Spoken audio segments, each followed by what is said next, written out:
So we got a beautiful morning. The sun is just coming up over the peak of that house. I use this planter as a background, but these are beautiful flowers. I love my wife's flowers. They're so nice. They're comforting. And we have a comforter, the Spirit of God, which dwells within believers now to comfort us during times of trial and suffering. Because we rely on the living God, who is the Savior of all mankind, especially of believers.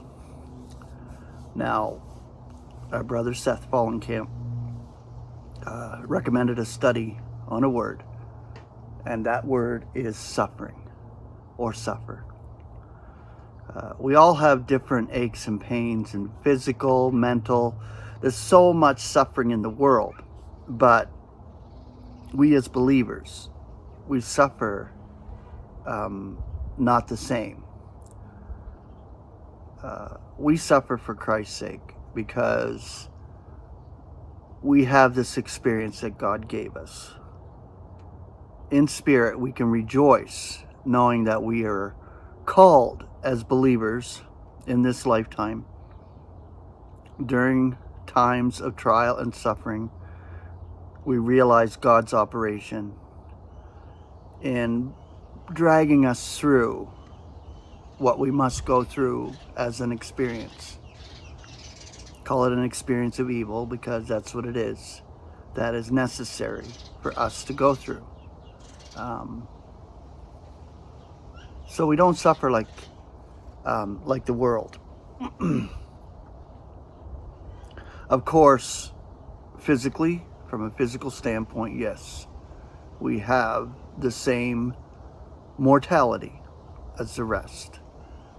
We are dying to die. So yes, aches and pains and sufferings and mental stress and all of these things are part and parcel of mortality. But when Paul said he could rejoice in afflictions, necessities, sufferings, he said it toward the fact that we are filling up Christ. We are filling up the sufferings of Christ in these bodies, humiliating bodies. And God has given us that experience. So this is how he could rejoice in sufferings. And notice how he said necessities. Well, they are necessities because we all must go through it. We all must be brought to the end of self. And this is what God does. Through the sufferings, he brings you to the end of yourself. And when you cry out to God, this is the cry that he wants to hear. The spirit cry from within. The groaning to be changed. The groaning to be given a new immortal body that does not suffer anymore. And we will receive that soon enough. But the Greek is pasho. The English element is simply emotion. So when you look at it from the soulish point of view, the mortal dying to die point of view, you can see that this is an emotional thing. It's painful. It has to do with emotion. All right, so the concordant scripture, 1 Corinthians 1:6. Now whether we are being afflicted for your consolation and salvation, or whether we are being consoled for your consolation, which is operating in endurance of the same sufferings which we also are suffering.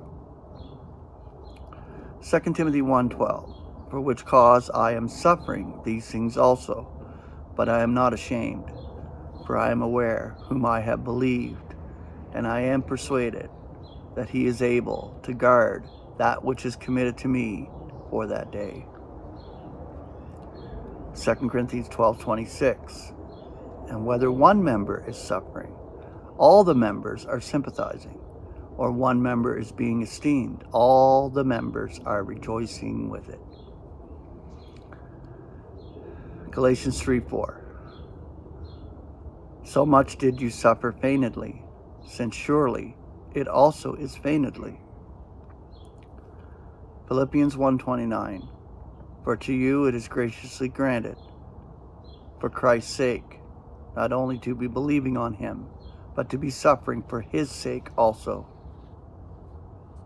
1 Thessalonians 2:14. For you became imitators, brethren, of the ecclesias of God, which are in Judea, in Christ Jesus.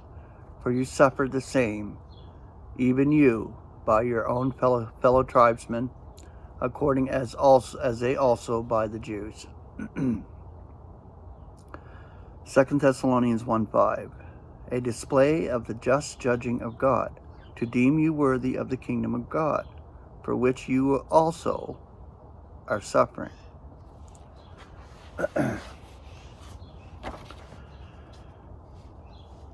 Just 1 second here.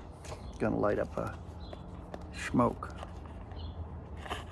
A non-smoke. Cocoa beans.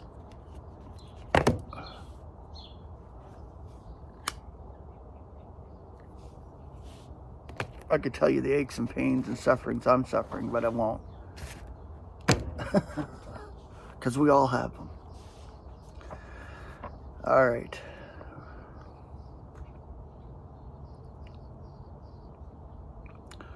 Second Thessalonians 1:5, a display of the just judging of God, to deem you worthy of the kingdom of God, for which you are suffering also. I already read that. Okay. 1 Thessalonians 2:2, but through suffering before and being outraged in Philippi, according as you are aware, we are bold in our God to speak the evangel of God to you with a vast struggle.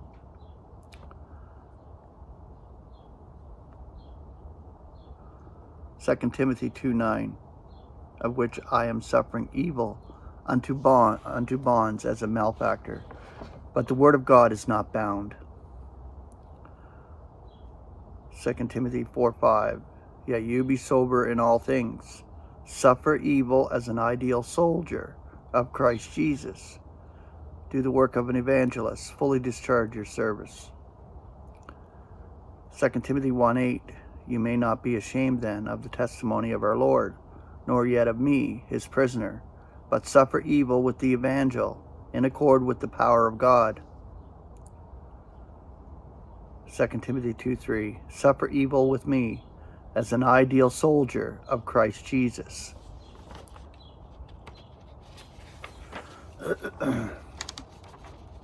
Romans 8:17, yet of children, enjoyers also of an allotment, enjoyers indeed of an allotment from God, yet joint enjoyers of Christ's allotment, if so be that we are suffering together, that we should be glorified together also.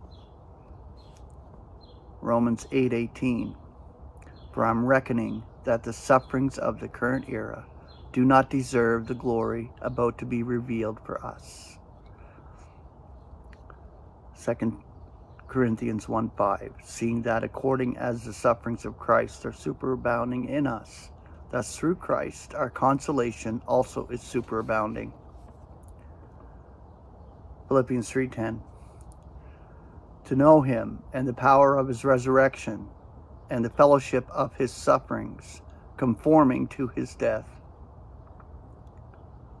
Colossians 1:24, I am now rejoicing in my sufferings for you, and I am filling up in my flesh, in his stead, the deficiencies of the afflictions of Christ, for his body, which is the ecclesia. And the last one, 2 Timothy 3:11, persecution, sufferings, such as occurred to me in Antioch, in Iconium, and Lystra, persecution such as I undergo, and out of them all the Lord rescues me.